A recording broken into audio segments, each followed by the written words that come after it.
Thomas Aquinas this, Thomas Aquinas that, why is everything about Thomas Aquinas? If you have any question on the existence of God or the Trinity, how you should live as a Christian, basically anything, chances are Thomas Aquinas has already written about it. So who actually was he, and why is he accepted in Catholicism but not so much in Protestantism? He was born around 1225 and is the youngest of a powerful family. The same family who locked him in a tower at 19 because he wanted to be a Dominican priest. His family obviously wasn't a fan of his decision, so his brothers hired a prostitute to seduce him so that he'd give up celibacy. That's when Thomas set fire to a log and drove her away with it, and that night angels appeared to him in his dream and said, "Good job, here's the gift of perfect chastity. You'll now become a priest." And so he did. After several years of studying, reading, writing, then teaching in France, he returned to Italy and began yet another work to teach beginners about the faith. This was called Summa Theologiae, the summary of theology. This wasn't just any old summary. This shaped Western theology, philosophy, and ethics as we know it. It's the foundation for Catholic theology.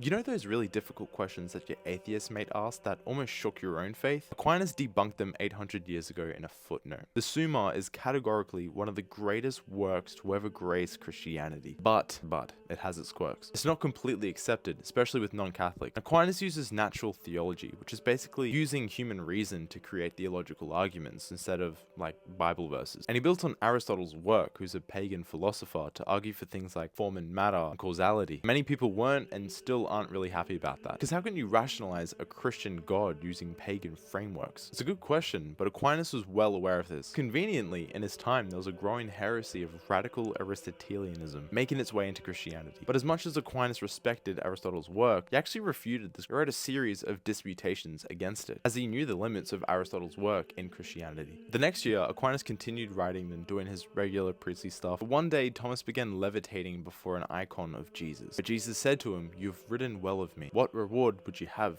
for your labor?" To which Thomas replied, "Domine non nisite, nothing but you, Lord." Later in the year, he experienced another supernatural encounter with God, but this time Thomas couldn't really continue his regular work, as all that I've written amounts to straw. Then 3 months later, he passed away, leaving us with work that pushed the horizons of Christianity. He was a man who loved learning, but not as much as he loved Jesus, an absolute baller of a saint, and an inspiration for us all.